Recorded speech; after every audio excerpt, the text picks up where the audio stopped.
Everyone, we are Group 5. Today we are going to present our topic. History will not be silent. Contemporary lessons from the Marcos corruption scandal.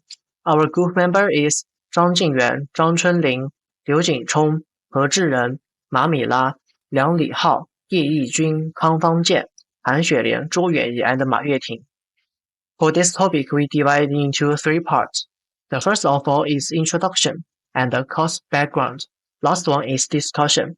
Every part we have different points to explain our topic.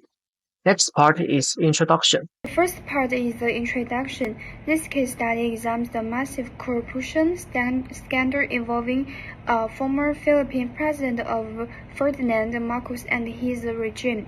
And this study aims to explore the cases, consequences, and modern lessons of the scandal.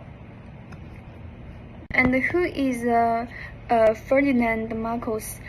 He served as the president of the Philippines from 1965 to 1986, and he declared martial law in 1972, gaining full control of the government, and he suppressed the dissent through military and media control, and he ruled for 21 years as one of the Southeast Asia's most powerful dictators. Number 2, case background.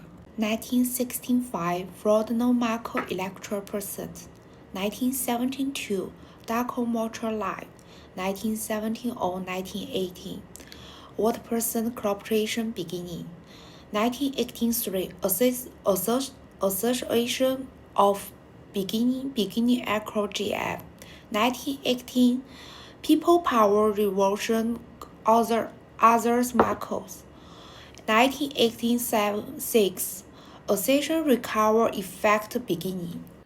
I want to take about Ferdinand Marcos, the former president of the Humus. He is the billionaire have the thought of the $10 billion for the country. We is the money. He about 232 companies to have gone to the 20 private exporters. This one to the biggest country is in the world. It hurt to the company's emotion and money in the many people poor. Market's story show my learning master to host in the why companies into the dangerous. Imelda Marcos left behind more than 2,800 parents of children when she left the presidential place in 1986, which were later displayed at the Shoe Museum in Marikina City and because a symbol of the Maricorigas lifestyle. Hello everyone, this is part 3 discussion, an in-depth analysis of Marcos corruption case. Impact on Philippine people. Loss of citizen trust. Marcos' long-term abuse of power caused the public to lose trust in the government, judiciary, and the electoral system. Decreased quality of life. The illegal transfer of national wealth has led to the hardship of people's lives. Impacts on Philippine society. Suppression of freedom of speech and press. Public opinion was suppressed by the Marcos government through the closure of opposition media and the arrest of dissidents.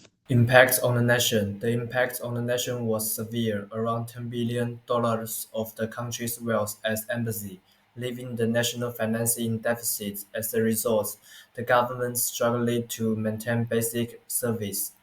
Internationally, the Philippines lost its reputation. It was labeled a high-risk country for corruption, causing a drop in foreign investment.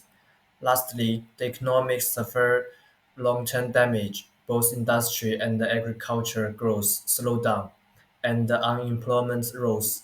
The country's GDP briefly grew, leading to what is now known as the lost decade.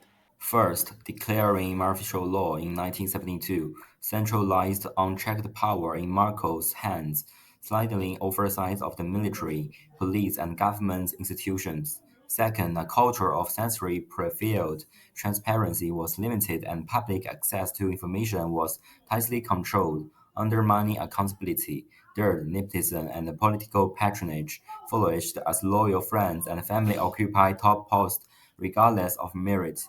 Finally, the judiciary and anti-corruption bodies were weak under regime influence, making it nearly impossible to investigate or prosecute high-level officials. So how to overcome this problem to effectively tackle corruption and promote integrity? We must take a multidimensional approach.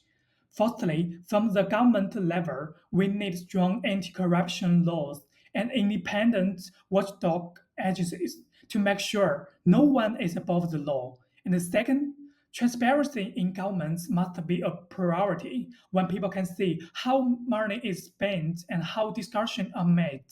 Trust and accountability will grow in the public. So next is social level and also the important level. We must empower the media and civic society. They play a key role in exposing wrongdoing and keeping leaders in check. At the same time, we need to protect the whistleblowers. And finally, we must invest in education to build a culture of ethics and civic responsibility, especially among the younger generation. So, for all of us, fighting corruption is not just about punishment, it's about prevention, awareness, and building a culture of honesty. Lessons for modern society.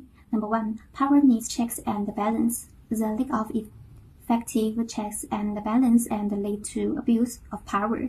Number two, the importance of transparency and accountability. Strong oversight bodies, a free press, and an independent judiciary are essential to curbing corruption. Number three, the far-reaching effect of corruption on the country. Large-scale corruption weakens public survives and undermines the country's credibility. Number four, public awareness and participation are indispensable. Corruption is more likely to flourish when the public leads attention to government actions. Conclusion of the case study. This case reminds us of the importance of transparency, strong institutions, free media, and active citizen participation to prevent corruption. Corruption can become systems. The macro regime show how unchecked corruption can spread through government and weaken institutions. Lack of accountability enable abuse. The lack of transparency enable macro to consolidate power and assist national resources. Corruption has long-term national impact. Corruption can harm the economy, damage reputation, and affect future generations. Thank you.